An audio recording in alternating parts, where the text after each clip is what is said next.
آتا ہو سن تیرا سوال یہ ہے، اس کا جواب یہ ہے، اور میں دیکھ رہا ہوں کہ تیری جسم سے کفر کی آگ کے شعلے نکل رہے ہیں۔ راوی بیان فرماتے ہیں وہ بزرگ ہماری طرف متوجہ ہوئے اور فرمائے عبداللہ تمیمی تیرا خیال یہ ہے میں تیرے سوال کا جواب نہ دے سکوں گا؟ سن تیرا سوال یہ ہے، اس کا جواب یہ ہے، اور میں دیکھ رہا ہوں کہ دنیا تیرے کان کی لو تک پہنچ چکی ہے۔ پھر راوی بیان کرتے ہیں میں نے اپنی آنکھوں سے دیکھا کہ پھر وہ بزرگ بڑے پیر غوث اعظم شیخ عبد القادر جیلانی کی طرف متوجہ ہوتے ہیں، ان کو سینے سے لگایا اور فرمایا کہ اے عبد القادر جیلانی تم نے ادب کی وجہ سے اللہ اور اس کے رسول کو راضی کر دیا ہے، اور میں دیکھ رہا ہوں کہ تم بغداد کی جامع مسجد میں منبر پر باز فرما رہا ہے اور تو فرما رہا ہے قدمی ہادھی علی رقبتی کلی ولی اللہ، میرا یہ قدم ہر ولی کی گردن پر ہے، اور مجھے یہ بھی نظر آ رہا ہے کہ تمام اولیاء کرام نے تیری بزرگی کے سامنے اپنی گردنوں کو جھکا دیا ہے۔ جی صاحب اندازہ فرمائے راوی بیان کرتے ہیں پھر وہ بزرگ ہم سے غائب ہو جاتے ہیں، ان کا کسی کو پتہ نہ چل سکا، کسی کو ان کا پتہ نہ چلا، لیکن جس طرح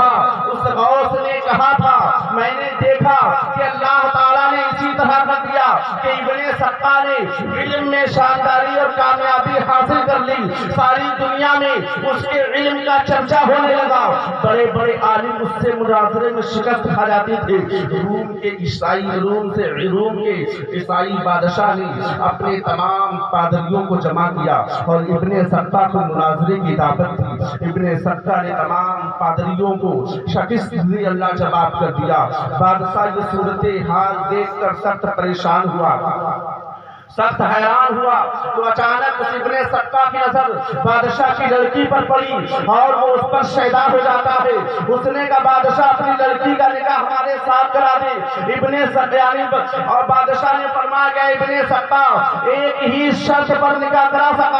سکتا ہوں کہ تو اسلام کو چھوڑ کر عیسائیت قبول کر لے۔ وہ ابن سقا جو مناظرے میں بہت بڑا عالم مانا جاتا تھا، لیکن ایک اللہ کے ولی نے کہا تھا تو کفر پر مرے گا، تو اس نے فوراً اسلام کو خیر آباد کہہ دیا، فوراً اسلام کو چھوڑ دیا، اور بادشاہ نے اپنی لڑکی کا نکاح ابن سقا کے ساتھ کرایا۔ نکاح کے ساتھ کی اس کے جسم میں کوڑھ کی بیماری پھیل گئی، بادشاہ نے اسے اٹھا کر شہر سے دور پھینک دیا۔ جب جو آدمی اس کے پاس سے گزرتا اور کہتا یہ وہی شخص ہے، یہ وہی آدمی ہے کہ جس نے ایک اللہ کے ولی کی بے ادبی کی تھی، ایک اللہ کی توہین کی تھی، ایک اللہ کے ولی کی بے ادبی کی تھی، آپ کو اسی حالت میں رگڑ کر مر جاتا ہے۔ میرے جی صاحب اندازہ فرمائیں جب اللہ تعالیٰ کسی کو ذلیل کرنا چاہتا ہے، کسی کو رسوا کرنا چاہتا ہے، تو وہ اللہ کے پاک بندوں پر تانے شروع کر دیتا ہے، اللہ کے نیک بندوں پر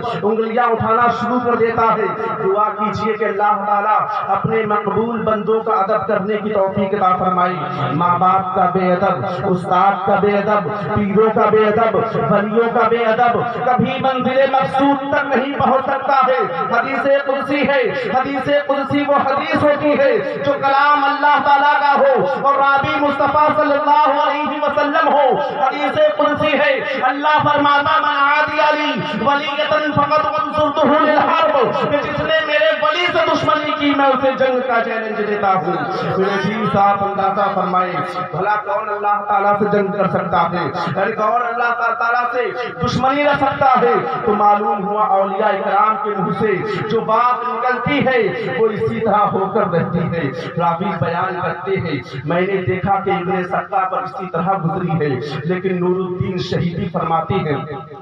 کہ آپ فرماتے ہیں کہ مجھے آپ راوی بیان فرماتے ہیں کہ مجھے دمشق میں بلایا اور مجھے وزیر اوقاف بنایا، لیکن میں نے دیکھا کہ دنیا میرے کان کی لو تک پہنچ چکی ہے۔ لیکن آپ راوی بیان فرماتے ہیں کہ میں نے اپنی آنکھوں سے بڑے پیر غوث اعظم کو دیکھا کہ وہ بغداد کی جامع مسجد میں منبر پر باز فرما رہے تھے اور فرما رہے تھے قدمی ہادھی علی رقبتی کلی ولی اللہ، میرا یہ قدم ہر ولی کی گردن پر ہے، یعنی جن کی منبر بنی گردنیں اولیاء، جن کی منبر بنی گردنیں اولیاء، اس قدم کی کرامت پہ لاکھوں سلام ہو۔ میرے جی صاحب اندازہ فرمائیں حضرت شیخ علا بن خطیب رحمۃ اللہ علیہ فرماتی ہیں کہ آپ کی مجلس میں 2000 یا 313 اولیاء کرام بیٹھے تھے، سب نے اپنی گردنوں کو جھکا دیا۔ حضرت شیخ علاء الدین حقیقی رحمۃ اللہ علیہ سرکار غوث اعظم کے قدم مبارک کو اٹھا کر اپنی گردن پر رکھ لیتے ہیں، اور جب یہی آواز اجمیر معلیٰ کی سرزمین پر جاتی ہے، اس وقت سے خواجہ غریب نواز معین الدین چشتی اجمیری زنجیری غزنی کے پہاڑ میں عبادت الہی میں مشغول تھے، جب فرمان غوث اعظم کا سنتے ہیں تو اپنی گردن کو جھکا دیتے ہیں اور کہتے ہیں یہ دل ہے، یہ جگر ہے، یہ آنکھیں، یہ سر ہے، قدم چاہے جہاں رکھو قدم غوث اعظم۔ یہی تو بزرگان دین کا طریقہ ہے۔ آج ہم جامع شریف کے مقدس مہینے میں بیٹھے ہوئے ہیں تو میرے جی ذرا سوچیں وہ جذبہ تھا۔ ابھی ہمارے مولانا صاحب فرما رہے تھے کہ اللہ کے نبی حضرت بڑے پیر غوث اعظم رضی اللہ تعالیٰ عنہ نے عشاء کے وضو سے فجر کی نماز 40 سال تک پڑھی، لیکن آپ نے کبھی پڑھی ہے؟ کبھی نہیں پڑھی ہوگی، لیکن میرے چیز آپ اندازہ فرمائیں 40 سال کی تو بات بہت دور کی گئی، یعنی 40 دنوں کی نہیں پڑھی ہوگی، 40 دن کی چھوڑ دو، ایک ہفتے کی نہیں پڑھی ہوگی کہ جو بندہ لگاتار فجر کی نماز ایک ہفتہ پڑھتا رہے۔ کیسے تم غوث اعظم کے چاہنے والے ہو؟ میرے عزیز صرف جلسہ منانے سے کوئی غوثیہ نہیں ہوتا، بلکہ جلسے کی منانا اور ہر ایسی بات پر عمل کر دینا، یعنی اپنے دل میں غوث اعظم کی محبت کو بسا لینا، ان کے نقش قدم پر چل لینا، ان کی سنتوں پر عمل کرنا، وہی تو غوثیہ ہوتا ہے۔ لیکن میرے جی آپ اندازہ فرمائیں، آپ اپنے حالات زندگی پر نظر کریں، اللہ کے نبی، اللہ کے مقدس ولی حضرت بڑے پیر غوث اعظم رضی اللہ تعالیٰ عنہ کی بارگاہ میں ایک شخص حاضر ہوا، عرض کی کہ حضور میں بہت تنگ دست ہو چکا ہوں، حضور میں بہت غریب ہوں، میں آج میں محتاجی کا شکار ہو چکا ہوں۔ بڑے پیر غوث اعظم رضی اللہ تعالیٰ عنہ نے فرمایا، آپ رضی اللہ تعالیٰ عنہ نے فرمایا کیا تمہارا گھر روڈ پر تو نہیں پڑتا ہے؟ یعنی تمہارا گھر دروازہ یعنی روڈ پر تو نہیں ہے؟ میں روڈ پر تمہارا گھر تو نہیں پڑتا ہے؟ اس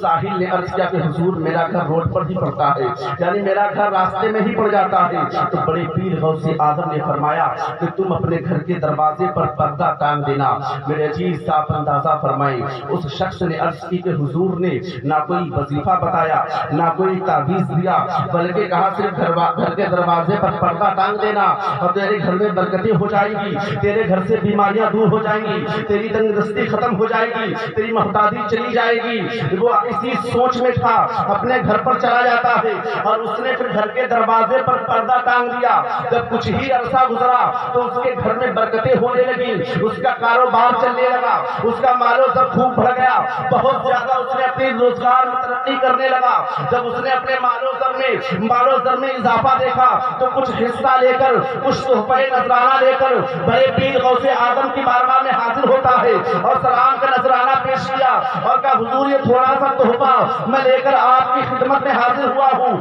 سرکار غوث اعظم ذرا یہ بتائیے کہ آپ نے نہ تعویذ دیا اور نہ ہی کوئی وظیفہ بتایا اور نہ ہی کوئی ایسی چیز بتائی جس کا میں عمل کرتا رہوں، صرف پردہ ڈالنے کو کہہ دیا، اس کے ذریعے سے میرے گھر میں برکتیں ہونے لگی، میرا گھر مالو زر ہو گیا ہے، میرے گھر میں ساری پریشانیاں ہماری دور ہو گئی، میری غریبی چلی گئی، میری تنگ دستی ختم ہو گئی۔ حضور پردہ ڈالنے میں راز کیا ہے؟ تو سرکار غوث اعظم نے فرمایا کہ تیرا گھر راستے پر پڑتا ہے اور راستے پر گزرنے میں بے نمازی بھی گزرتا ہے، لاچار بھی گزرتا ہے، بدعقیدہ بھی گزرتا ہے، اور اس کی نظریں تیرے گھر میں پڑتی ہیں، اور جس گھر میں بے نمازی کی نظر پڑ جاتی ہے اس گھر سے رحمتیں چلی آیا کرتی ہے۔ میرے عزیز آپ اندازہ کریں، اب آپ اندازہ کریں، یعنی جس گھر میں جس جگہ پر بے نمازی کی نظریں پڑ جائیں تو اس گھر سے رحمتیں چلی جائیں، اور جس گھر میں بے نمازی رہتا ہو، جس کا باپ بے نمازی ہو، جس کی ماں بے نمازی ہو، تو اس گھر کا اندازہ کیا لگا سکتے ہو؟ اس کے گھر میں برکتیں کہاں سے آئیں گی؟ اس کے گھر میں رحمتیں کہاں سے آئیں گی؟ لیکن میرے عزیز آپ اندازہ کریں، بتانا صرف یہی ہے، ٹائم بھی زیادہ ہو گیا ہے، صرف یہی بتانا کہ اللہ نے جو زندگی ہمیں عطا کی ہے وہ زندگی اتباع و سنت پر گزارو، نماز کی پابندیاں کرتے گزارو، نماز کے اپنی زندگی کو پیارے نبی صلی اللہ علیہ وسلم کی سنتوں میں اپنی زندگی کو بسر کرو۔ اللہ کی بارگاہ میں دعا ہے کہ مولا ہم سب کو ان باتوں پر عمل کرنے کی توفیق عطا فرما۔ وما علینا البلاغ۔ السلام۔